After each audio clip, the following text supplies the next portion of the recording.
This is the multiple award-winning GardenDC podcast, the podcast about everything gardening in the Washington, D.C. and Mid-Atlantic region. I'm your host, Kathy Gents.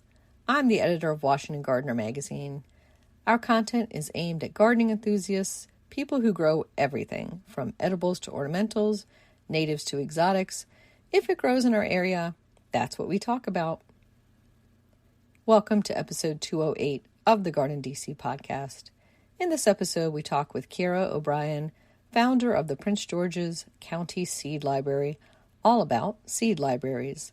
The plant profile is on cotton, and we share what's going on in the garden, as well as some upcoming local gardening events and this week's garden tasks in the What's New segment.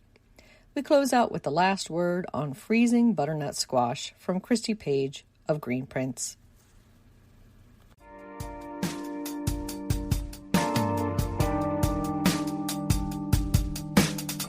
This episode, we're joined by Ciara O'Brien. She is the founder of Prince George's County Seed Library. Welcome, Ciara.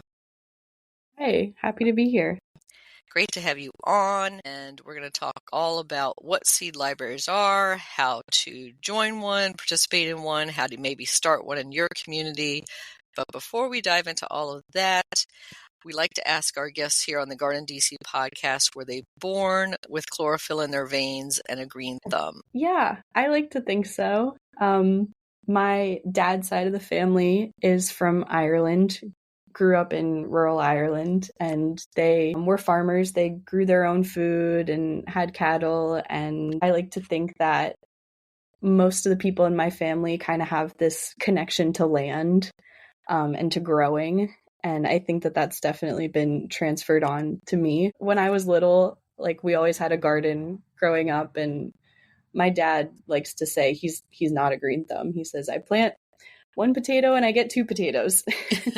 That's his joke every year. But I think once COVID hit, I was a sophomore in college. So I kind of hopped on the garden bandwagon the way that so many people did, and kind of took ownership over that garden. And, I was trying different things and growing different varieties and getting really, really into gardening. And I've just been loving it ever since.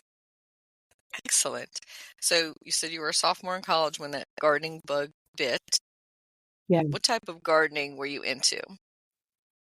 I just I grow a lot of food. I try to have a 3-season garden. I start in the spring. I'm not huge into flowers necessarily. I just like growing food. And where are you gardening now? In my backyard. We have a pretty good little plot there. Good. I assume full sun, but for our listeners who are outside the Washington, D.C. area, some of them are in another country. Could you describe your zone and growing conditions, like your soil type, that sort of thing? Yeah, I'm in zone 7. I get pretty good full sun where I'm at. I kind of have more sandy soil, so carrots do really good for me, and lots of my fellow gardening friends get pretty jealous of my carrots. Yeah, I'm kind of jealous right now. With my heavy clay, I usually get stubby carrots, but sandy soil is pretty nice. Right, yeah, absolutely. And so you're in Prince George's County, correct? Yep. So for those outside the DC area, that's the county that's kind of to the east and kind of wraps around DC. So if you can picture Washington, DC as kind of a diamond, Prince George's County is both on the upper, I guess, right angle and lower right angle, because it is a long county and one of the larger ones, but also has a long agricultural history. Mm-hmm. And so a lot of it is along riverfront, and I imagine that's why you're a little bit of sandier soil there. And because of that agricultural history, you have access to a lot of good resources there. Yeah, I'd say so. And aside from your love of gardening at home, is your full-time job at all related to gardening? Yeah, so I just finished up, but I was a member of the Chesapeake Conservation and Climate Corps, which is a kind of a way, it's hosted by the Chesapeake Bay Trust, and it's a way to get young professionals involved in environmental fields. It's for 18 to 24-year-olds, and you are placed with a environmental nonprofit or local government organization. And so I was working with National Wildlife Federation for the past year, and that was more like native plant focused. So we did a lot of work in urban areas like Baltimore and Philly, planting pollinator gardens at schools and on urban farms and houses of worship. So I feel like I got to expand my green thumb a little bit more outside of like the veggies I'm growing in my backyard, and learn about some native plants too. Mm-hmm. And you get to see a lot of different growing conditions all throughout the Mid-Atlantic area. Oh, yeah. Yeah, absolutely. And did you have a personal favorite assignment with the National Wildlife Federation? We have this great program in Baltimore called Pollinators and Produce, which works with urban farms in Baltimore to implement pollinator habitat on their farms. We know that pollinators are so important to food production, but a lot of farmers often don't know where to start, or they're not sure, like, where to start basically. Farmers are kind of the ideal host of these pollinator gardens because they already know how to grow plants, and they're already taking care of, the environment around them. So I really like that one. We work with some really great farmers in the city. That sounds very rewarding. And I had just seen an article you wrote for the National Wildlife Federation online, so you're doing some writing as well. Yeah. I went to McDaniel College up in Westminster, Maryland, almost Pennsylvania, and I studied writing and publishing there. That's kind of my dream. I'd love to find a way to combine my love of writing and my love of growing food and, writing about some of the cool stuff that's happening in our food system. Excellent. Well, I have to introduce you to GardenCom, the Association for Garden Communicators. That might be a pathway for you to look at. Ooh, And write that down. yes, there's garden and COMM, like communication. You can Google that and look that up, and we'll invite you to a future meeting for that. And any listeners also interested in entering garden communications of all kinds, from a YouTube channel to starting their own newsletter, definitely check out that association. It's great for networking and pursuing that career. So let's move to our topic of the episode, which is seed libraries. And so first, maybe let's define a seed library, because I think when some people hear that term, they're thinking about that giant vault in Norway that's like an archive of seeds, or someplace that, when you think library, you're thinking something long-term storage for research. Yeah. Oh, yeah. I think it's funny, defining a seed library, because I think when something is so encompassing the way that seed libraries have become for me, it's important sometimes to take a step back and be like, oh, what are you even talking about? I would say seed library is a place that collects or stores seeds and then shares them with the community for free. So similar to how you would go to the library to check out a book for free, you have that book for a few weeks and then you bring it back. Gardeners can borrow seeds and then ideally return them at the end of the growing season. For a lot of seed libraries, that isn't mandatory, including our one in Prince George's County, but it is, ideal that people strengthen that skill set of saving seeds and bringing them back. But yeah, it's totally free, and all of the seeds are open pollinated. A lot of them are heirloom, and a lot of it is based on what the community is looking for and what they like to grow in their gardens. Yeah, I think that part of it, the returning the seeds, like it's not the same as a book where you're actually consuming or using the seed, but you could multiply it by what you return, right? If you're successful. And if you're not successful growing the plant, I guess it's kind of just honor system that you'll help to replenish it, maybe with something else. Right. Yeah. seed saving is so tricky sometimes, and we wouldn't want to put anything in the library that could, be harmful or not what people are after. So yeah, it's definitely important to have that skill set before you try to bring something back to the library. Hmm. And how did you source the initial seed offering? Was there a grant, and did you purchase the seeds, or were they collected by anybody, maybe yourself and others? Yeah, so it's kind of a funny story. There was this group called Cooperative Gardens, who I believe is based out of Philadelphia, and I stumbled upon their Instagram, and they posted something along the lines of "Become a seed hub, apply today."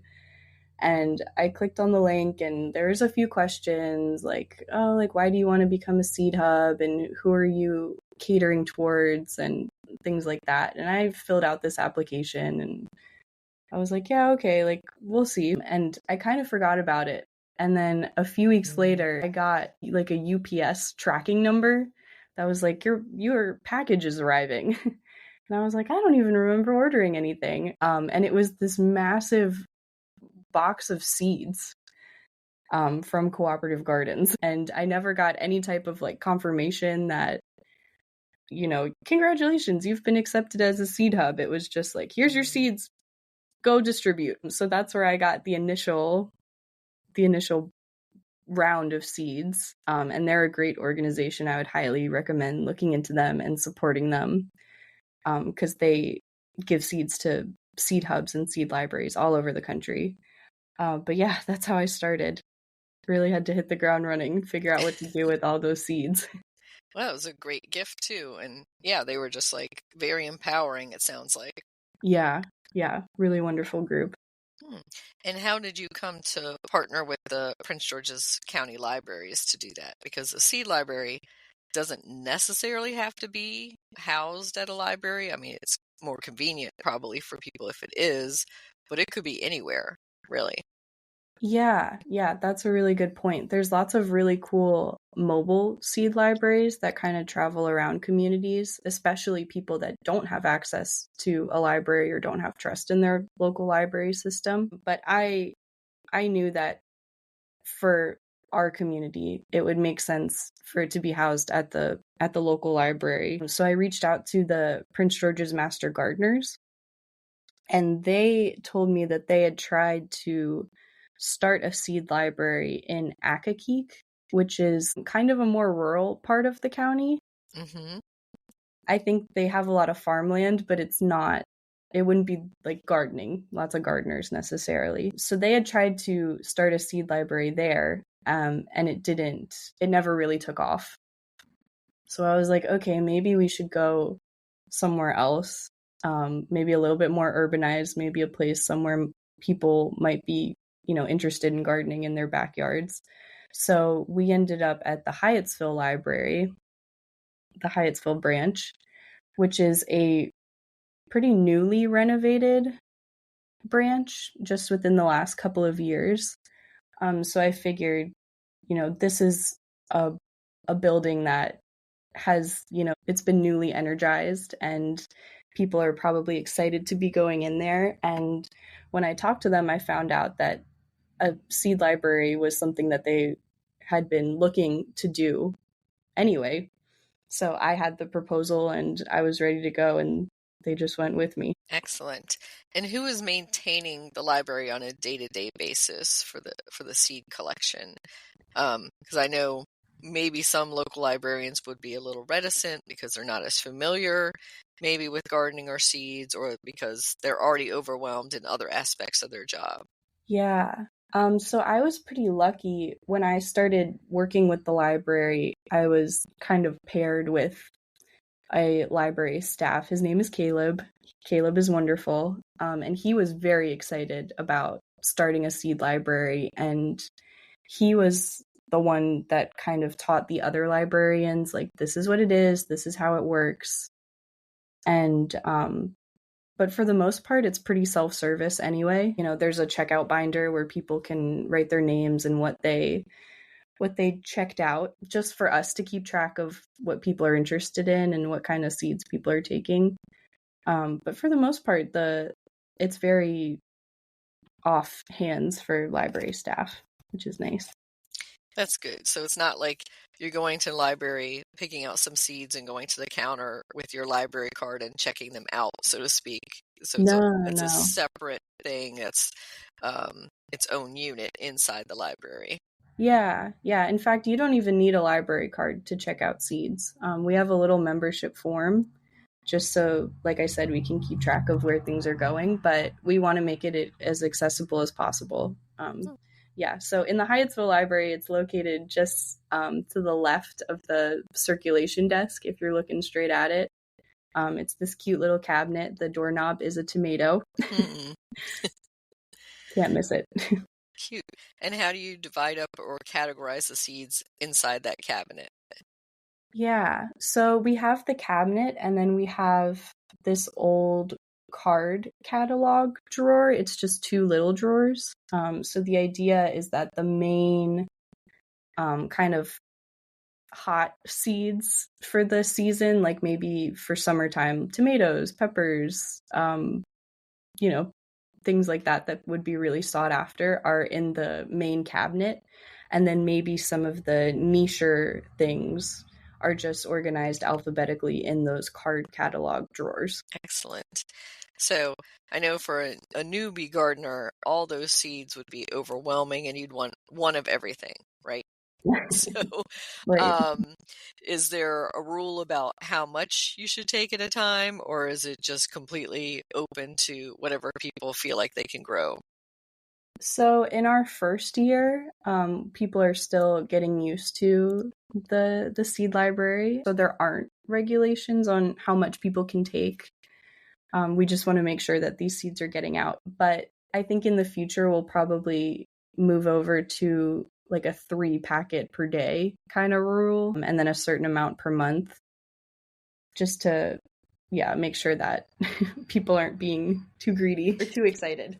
Yes, I would say it's excitement. You don't realize how much you can personally grow or how much you can take, and then you're like, oh, I'll share this with friends, but then you end up hoarding a bunch of seeds. It happens to the best of us. Mm-hmm.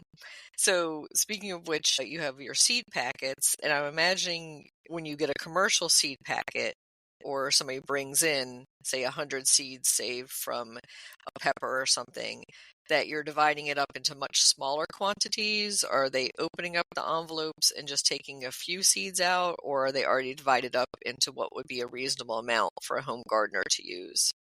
Yeah, so that's a huge thing, and we're actually looking for volunteers to help with this. Is when we do get a big seed packet like that, we really want to redistribute those seeds into smaller packets to make it available to as many people as possible. So we'll put, depending on the seed, obviously, like a handful of carrots, but maybe only like 4 or 5 squash seeds in a packet, because most people don't have, a ton of space for massive squash plants in their backyard. But I have some really, really good friends, and we have our little seed saving parties, and we get together and eat ice cream and then sort seeds and redistribute them into smaller envelopes. Yeah, I think for our annual seed exchange that we host with Washington Gardener magazine, we'll have some large quantities come in the door and we're like, oh, we need to break these up. So we'll have extra little envelopes and those little kind of like jewelry packs, little Ziplocs that you might put like a pair of earrings in. Yeah. And those are really good ones for splitting up to smaller quantities because, again, as you said, you only need maybe 7 cucumber seeds. You don't need 20, 30, 50 per person. Whereas if you're starting tomato plants, maybe you do want at least 10 because if you're starting them from seed, they're not all going to germinate for you. Yeah, for sure. So that does bring up germination rates and the age of seeds. So are you doing any testing or quality checks for the seeds that are coming in? We haven't yet. We just opened in May. So for the most part, we're still trying to get a hold on things. But all of our seeds aren't more than a year or two old. But if we were to get something older than that, or as time passes, I think we would definitely be looking into some germination tests. And we have resources for testing your own seeds. Like, we have a binder of resources next to the cabinet with, growing tables and germination tests and all that good stuff. So if people wanted to do it themselves, they could as well. Yeah, that was going to be my next question, is what type of growing guidance are you giving along with the seeds? Because giving somebody a free packet of seed is one thing, but then the support needs to be there with some type of guidance of what to do next. Oh, absolutely. We do have the resources. We have a pamphlet that we're going to be printing out about how to use the library and how to grow some stuff. On the day that we opened back in May, we did a quick little gardening workshop with the master gardeners, just planting, I think it was a little bean seed. And that was really great. There was lots of kids there able to get their hands in the dirt. And in the future, we're going to be looking towards more hands-on workshops for probably with the master gardeners on how to grow food. And in September, we're going to host another workshop with them on how to save seeds. Yeah, that'll be so important. And also, what information people are including when they're turning in seeds or giving seeds. What information do you list on the envelope or with them? Ooh, where it was grown, we haven't had too many donations back yet, but that is, again, the kind of thing we're going to be striving for in the future. Yeah, because you're such a young seed library at this point that you haven't gotten too much intake, don't have too much leftover inventory, but I'm going to imagine that's going to be a lot of the volunteer work, is sorting all that out. Yeah, for sure. And because it's, the first growing season and the first seeds were given out in May, have you heard anything back from people who've grown from seed library seeds that they've gotten from you? Have heard, yeah, absolutely. We have some librarians actually that have tried their hand at growing, lettuce or something like that in container gardens that have never tried to garden before, who, will send pictures and be like, look at this, look at what I've done. And some responses back from the bean workshop we did in May of like, look how much my bean has grown over this time. People get really excited. And are you collecting those and sending them out on an email list or a newsletter, or how are you keeping in contact with some of those seed library members? Yeah, not yet. We'd love to. Just last week, we were talking about maybe making like a scrapbook kind of thing where people can, print out pictures or give us photos to put together next to or create like a collage next to the seed library of like, this is what was grown from the Prince George's County Seed Library. We're still so young, we'd love to start a newsletter or a social media page. Mm-hmm.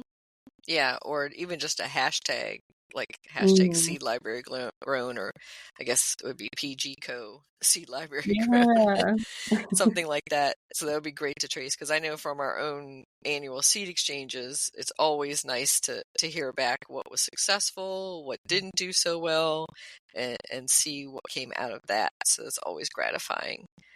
And so I was going to say for somebody who's outside our area, or maybe somebody who, Prince George's County or Hyattsville is not that close to them, there is a seed library map online, and we'll put that link in the show notes. And I think it has over 1,000 seed libraries on it, which I think is amazing.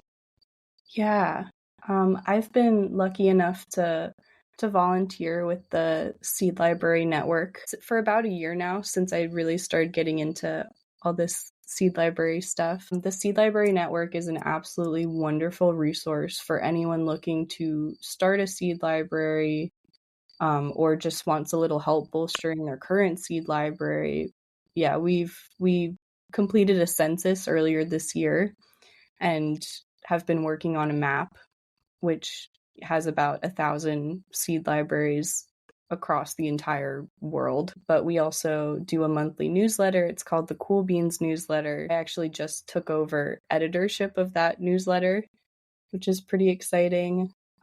We have an upbeat forum where seed librarians can ask questions and get responses from their fellow seed librarians.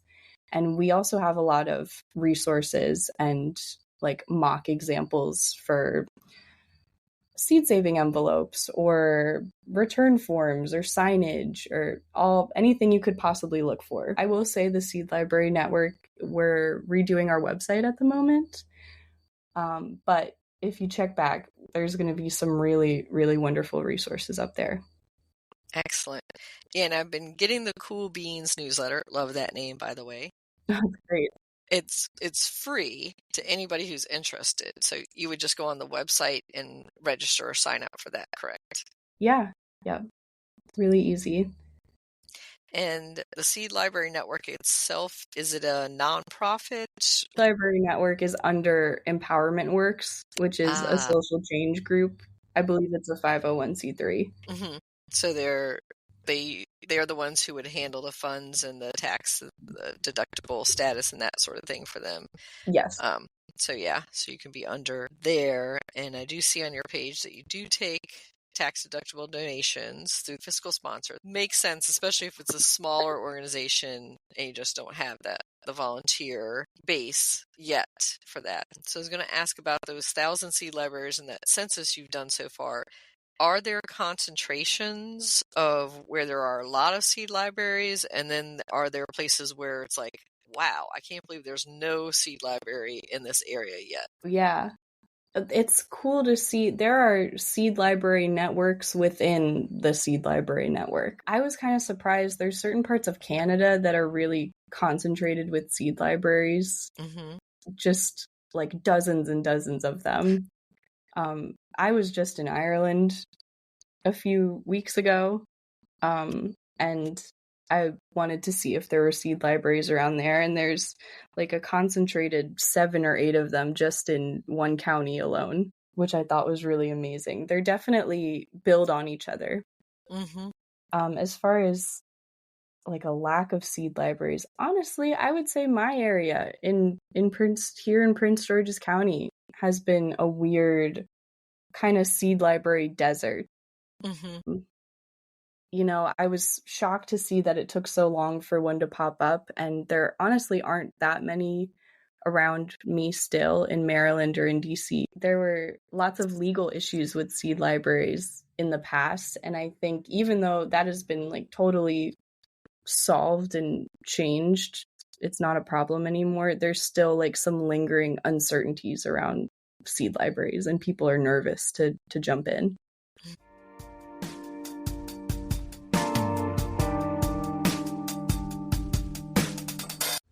GardenDC will be back after this short break. Get low-maintenance alternatives to lawns with Ground Cover Revolution by Kathy Jentz.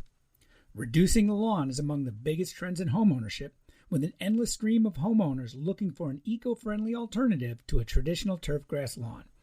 In the last few years alone, over 23 million Americans converted part of the lawn to a natural landscape, and now they're looking to do even more. The biggest challenge to adopting this new ideal of the perfect lawn? Knowing how and when to replace your turf and which plants are the best ones for the job. Ground Cover Revolution is here with all the answers you need, and some you didn't even know you needed. Included are 40 in-depth profiles of plants that are perfect choices for replacing a grass lawn. There are options for sun, for shade, for dry and wet sites, and for various climates around the globe. There are choices that bloom, options that are evergreen, and selections that are deer-resistant. Kathy Jentz has also included an incredibly useful chart that gives you all the specifics on each of the 40 choices for quick reference and to make your ground cover selection process even easier. Whether you want to replace the entire lawn or just reduce the amount of land dedicated to turf, Ground Cover Revolution will help you usher in a new and improved idea of what a beautiful lawn should be. Ground Cover Revolution is available now wherever you buy books, including Amazon.com and Bookshop.org.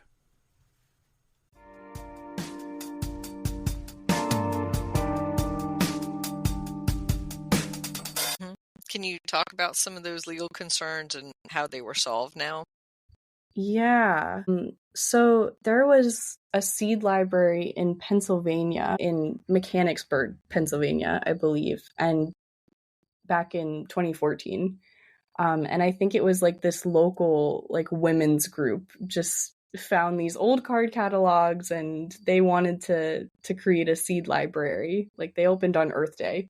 It was this really like wholesome thing. And then that library received a letter from the Pennsylvania Department of Agriculture and said that they were in violation of the Seed Act at the time. Mhm. And they basically had to stop. And their whole argument was that you can't sell or distribute seeds without like a license. And it even got to the point where Department of Ag commissioner was calling it like an act of agroterrorism. Like that was a real possibility with this little seed library in Pennsylvania. Like it got really out of hand and really bad. Mm-hmm. But you know, this kind of sparked this nationwide fight for seed libraries and the fight to keep seeds in the hands of the people. You know, as it went on, I think in 2016, the American Association of Seed Control Officials added an amendment to accept seed libraries and other seeds sharing groups for the Russell, the Recommended Uniform State Seed Law. And that's kind of the law of the land. That's what all states look at for, you know, creating their seed laws, including Maryland. Mm-hmm. So since 2016, like seed libraries have been totally legal, totally allowable. There should be no legal issue with it now. Mm. Yeah, I've been keeping a close eye on that issue too, Ciara, because with our annual seed swaps that started over almost 20 years ago now, I had been contacted by a couple pro bono lawyers who were working on that issue because Pennsylvania, California, a few other states were challenging local seed swaps and seed libraries and other similar seed trading, because I can kind of see their point of view from the agricultural and extension services that were, you need to guarantee quality, number one, like a germination rate at a certain level, and that the seed you are saying it is that seed. So, because there could be, you know, some wrong introductions just by mistake, but then there could be, again, somebody nefarious introducing, I don't know what seed it would be into the system, and people accidentally growing it. So you kind of see why they wanted to regulate it, but then the intentions between the, you know, behind these garden to gardener, you know, trades is definitely all good. Like nobody is trying to circumvent the system and never buy seeds, because as we all know, even with the free seed library and seed swaps and that sort of thing, we're going to buy more seeds because we love seeds. Always. Yeah. I don't think it's hurting the industry in that aspect. That, oh my goodness, not at all. No. So once you've got somebody introduced to growing seeds, they got their little first taste, maybe at the Hyattsville Seed Library, and then they're going to say, well, these were some heirloom ones, but maybe I want to try some of these hybrids, which again are kind of outside that seed library or seed swap or seed trading universe. Or if you want something really specific, or you're into breeding or that sort of thing, you're just going to grow on from there, pun intended. Yeah. I just, you know, the way I see it, we know that kind of our modern seed system is dominated by only 4 agrochemical companies. They're the big 4. And they control 60% of the global seed market. So we're stuck in this monopoly where a small group controls the majority. And this just leads us to, you know, leaves our farms vulnerable, and there's less biodiversity in our food system, which we've just lost so much of already. And I think any little bit that can decrease our reliance on these major seed companies is just so important. Totally agree with you. And I think a lot of it is also learning and not losing some of those skills of being able to collect our own seeds, being able to grow them, and being able to pass them on to future generations. Yeah. Yeah. Seeds are a living thing, and there's lots of cultural significance tied into them, and they're really wonderful. Mm-hmm. And I think that's one of the many reasons why people should support, even if they're not personally going to grow something or collect something from a seed library or seed swaps or anything like that, is because you would want these seeds to be captured and passed along. And also, you want people to have access who might not ordinarily have access. They're not going to a garden center per se, or they're not thinking about it.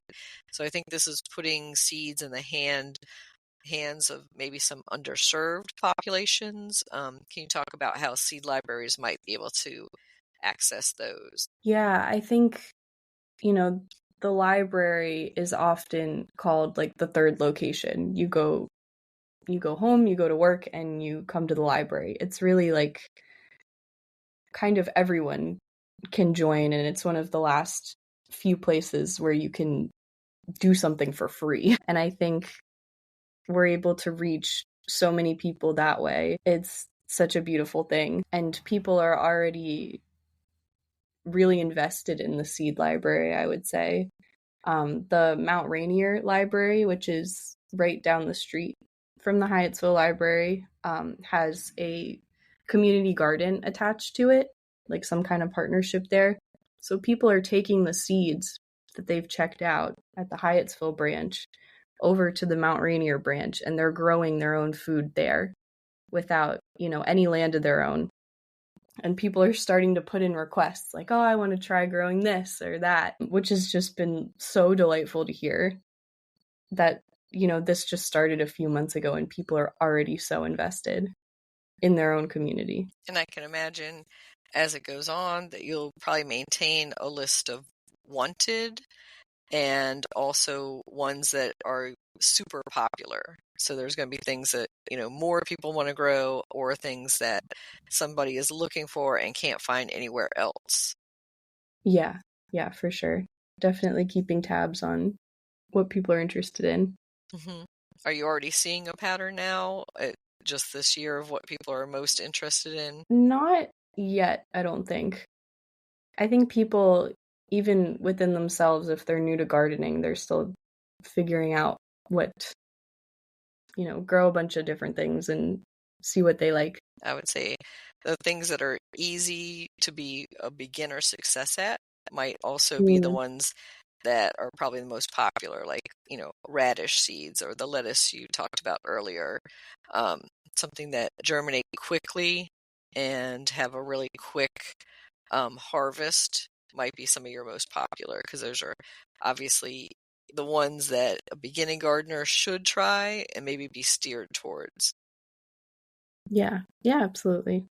And I know that some seed libraries organize, like we just organize alphabetically, but some organize based on how easy it is to grow, how easy it is to save.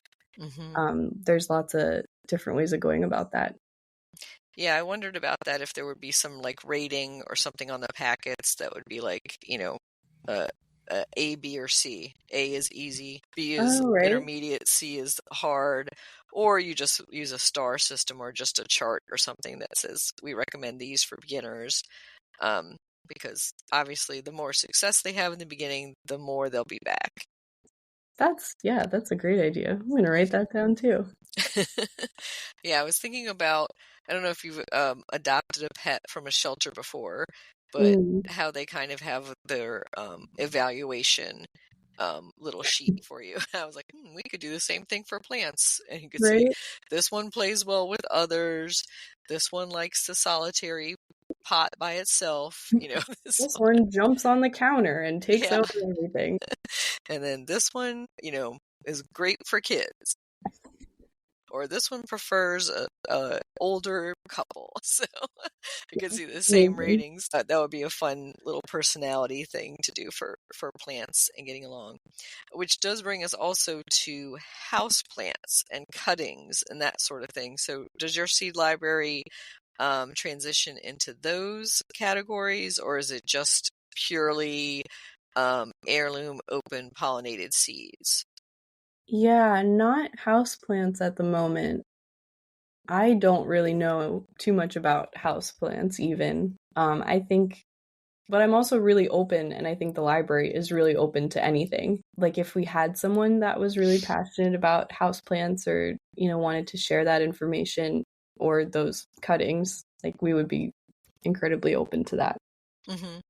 Yeah, I would imagine one, it's probably going to be a space issue, with a cabinet, and then also Yeah. introducing something that might be in water or need watering amongst a traditional library where there's books and paper. That Yeah, can kind of be an issue right there. And I would not say a with good combo. our annual seed exchanges, it's not till the last few years or so that we set aside separate tables for houseplant cuttings and divisions and more bulbs and corms, like, pieces of daylily or, a nice hybrid hosta or something, because people are more interested in those. But it does take, again, more space, and it's a little more messy than just the discrete seed packs where you have a dried seed in there. Yeah. Yeah, that is a good point. But I think another cool thing about volunteering with the Seed Library Network is that I have access to so many photos of different seed libraries, and some of them are outside in like those little free library things that you see like in people's lawns and stuff. Like people have seeds in there, and people have cuttings, and people have really beautiful art that go along with their seed libraries. And I think it gives me a lot of optimism, because if they can do it, I can do it too, right? Mm-hmm. I think the possibilities are really endless. Yeah, and I was going to say there's nothing stopping an individual from doing a seed library. Very similar to, like you say, the little free library books, where I've seen Yeah. a couple that have been plant only in my neighborhood. So they'll either have a Mm. plant cutting or division, and they'll have them more like in trays than a cabinet, say. Right. And then I'll even see seed libraries being a little component of a little free library. So there's the books, and then there's a little pocket on the side. So we do something similar at our community garden. We have a shared bulletin board, and I put a couple little pockets, like you would put your old library checkout card way, way back when it was paper, right? So those little pocket cards. And so I've stuck some seed packs and put a little free sign on those. So you can do something as little as that. And I wouldn't call it a seed library. I would just call it a seed giveaway at that point, because I'm not expecting anybody to replenish those pockets on our bulletin board. Yeah, I think there's some really cool opportunities to give seeds. A seed library could be a shoebox in the library, you know? Yeah, I think I've even seen like a plastic shoebox at certain libraries I've visited that are like kind of, it'll say something. It won't say seed library. It'll say like give one, take one type of system. Mm. Or it'll be more like they do for coupons, replenish as you can. So somebody might have a coupon box at a library, and some people might have seeds and little index cards between the different categories. But I can Right. imagine that keeping it organized is almost a full-time job. Oh, yeah. So for anybody looking to start a seed library, what would you say are their first steps? I would say first see if there are other seed libraries in your area. Like I said, there weren't really for me, but there was one in Talbot County, Mm-hmm. Maryland, which is not close at all. It's on the other side of the Bay Bridge. But I reached out to them just to ask, like, hey, how did you get started? At the time, I said, how is this legal? Because I didn't think it was. And they were able to provide me with some really good resources, ask them some good questions. And that was a really good place. I would say talk to your local master gardeners, see if they would be interested in collabing on workshops, or even if they have resources or seeds for you. And then I would say go to the Seed Library Network. They even have a tab that's like where to get started, and It'll take you from like where to buy a cabinet to some printable resources that you can make your own or use as a resource based off of your needs. There's some good books out there too, but I could probably send you the link to include in the notes. But yeah, I think at this point there's so many seed libraries that they make it really easy to get started. Mm-hmm. Yeah, we'd love to see some of those books that you might recommend. And I will say, on my part, what I love about seed libraries too, aside from building on our annual seed swaps, is it's something that, if you were busy that day, you can always access the seed library, right? It's almost whatever the hours of the library are, if it's inside of a library or wherever you're accessing it.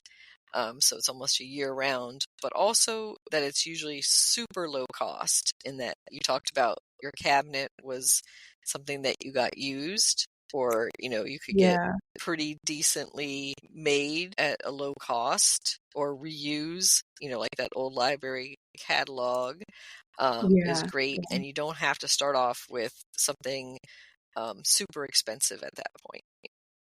Yeah, I think for me, coming into this as a recent college grad, I had not a lot of money, but a pretty decent amount of time. And I think that, with that in mind, it was a very financially easy project for me. And especially if you have the help of the library or able to get some grants, which is something we're looking towards as well, it can be really, really easy. And having like a really good community to help you with those seed sorting parties and having, good friends at the library that will fight for you and fight for the library, the seed libraries. All you need. Yep. It sounds like it takes a village. Absolutely. Any final advice for seed library potential patrons, users, or somebody who wants to start their own? Let's see. I want to make it really clear that it's legal. I think I've talked to other librarians that have always been into the idea of the seed library, but they're just nervous to start. There's so many resources. And man, email me and I'll tell you, I'll send them to you myself. I think that, with the right community, like you said, it takes a village. It can be a really easy and accessible thing to do and really great for your community. As far as checking out seeds, like don't be afraid to ask if you're not sure about something. Reach out to your master gardeners, come to the workshops that your library is hosting. It's a great way to get into gardening. Excellent. How can our listeners contact you to find out more? Sure. I have a website. It's called writtenbyciara.com. And Ciara is spelled Ciara. It's that Irish spelling. And there's a place to reach out to me there. Be happy to answer questions or send resources or even write. Excellent. Okay, so we will include writtenbyciara.com in our show notes and a link to that so listeners can reach out to you. And I want to thank you so much for sharing your experience starting this local free new seed library. Yeah, thank you so much, Kathy.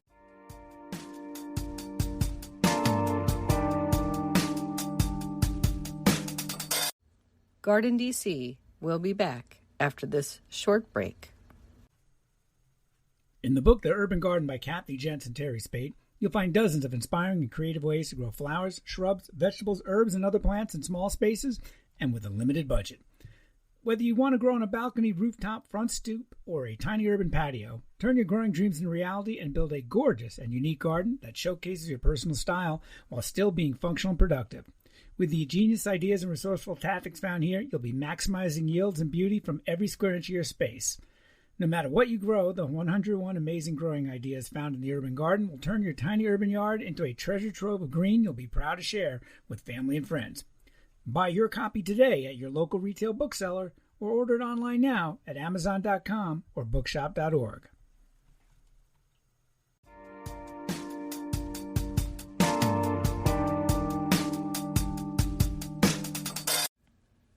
Cotton plant profile.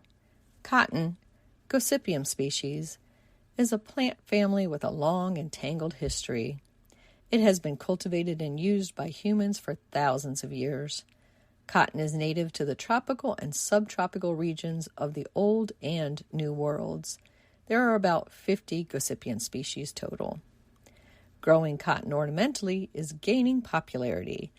It's an interesting and unique plant when used as a thriller in a container or in a garden bed planting. It especially pairs well with tropical-themed gardens. In USDA zones 8 to 10, cotton is easy to grow from seed that is direct sown in the soil once the chance of last frost has passed in the spring. In zones 5 to 7, it can be started early under grow lights indoors, similar to tomato plants. Cotton is an annual crop. It prefers full sun, well-draining soils, and average moisture. The plant has maple-like leaves and is tall and spindly, similar to okra, hollyhocks, and other members of the mallow family.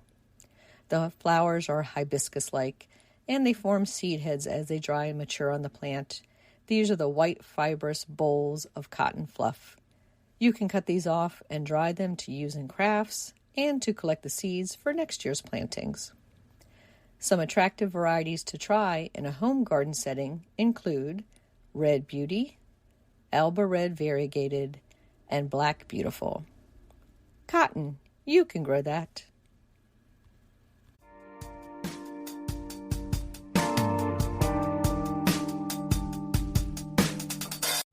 What's new in the garden this week?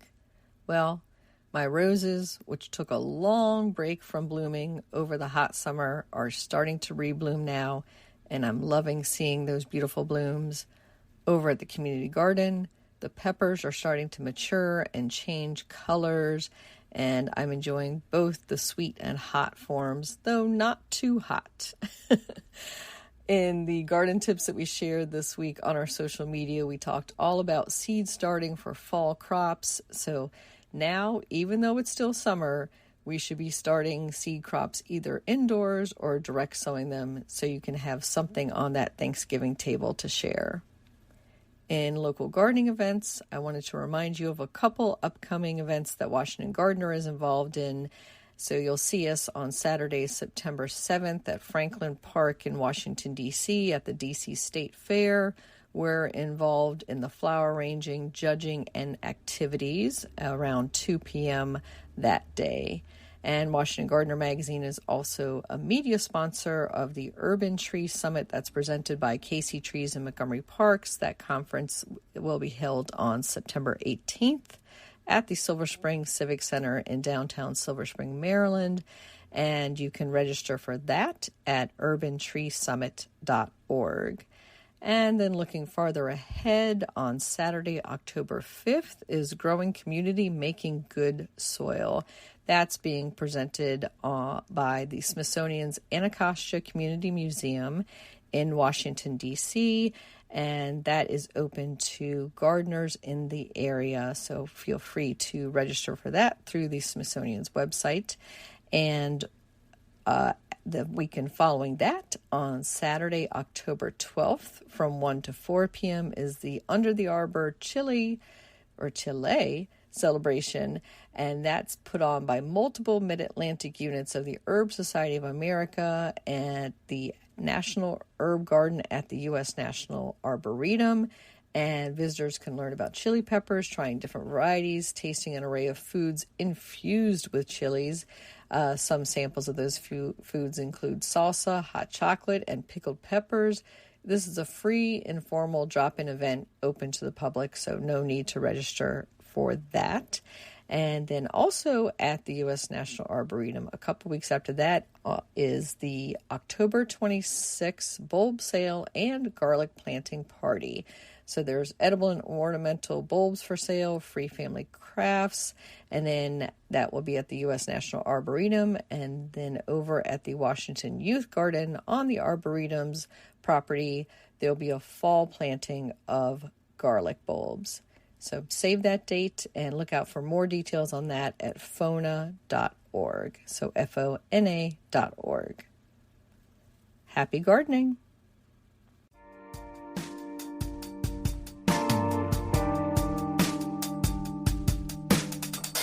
This is Christy Page with Food Gardening Network with the last word on the best way to freeze butternut squash for soups and stews, an article by Amanda MacArthur.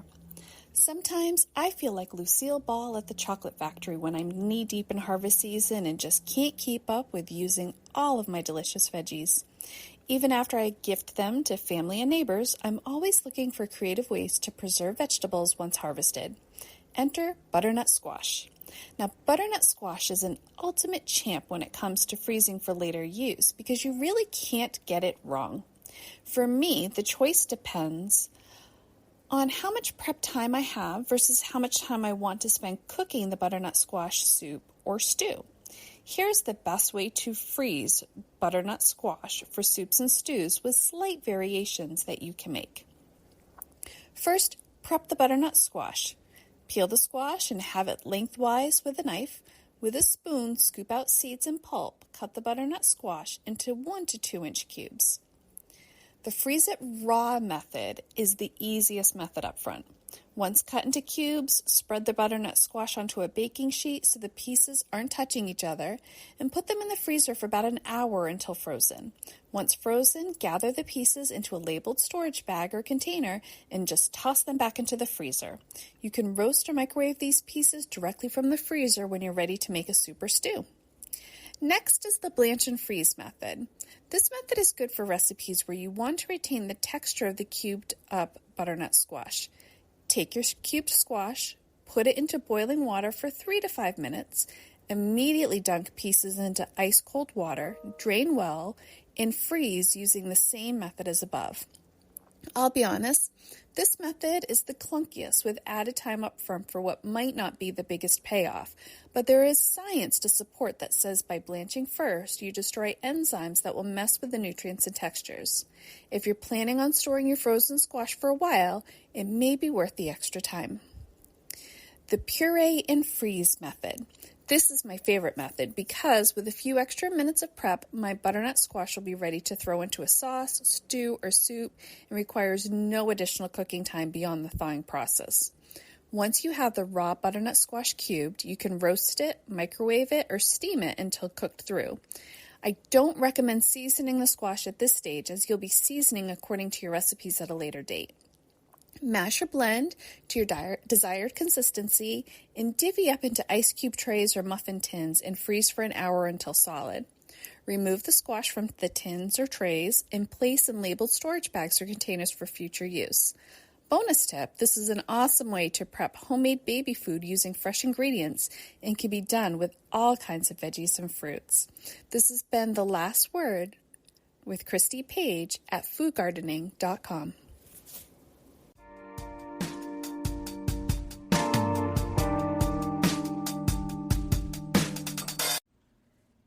Thank you for listening to GardenDC.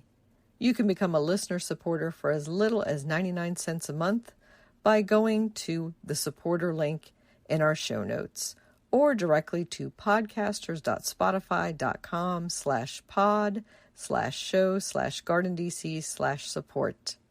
Another way to support this podcast is to subscribe to our monthly digital publication, Washington Gardener Magazine. To do so, go to WashingtonGardener.com or WashingtonGardener.blogspot.com. You can find Washington Gardener on social media at WDC Gardener on Twitter or X, Instagram, and Pinterest, and on Facebook at Washington Gardener Magazine. And be sure to leave us a 5-star review on your favorite podcast platform. Please take a minute to share us on social media with #GardenDC so other gardeners can find us too.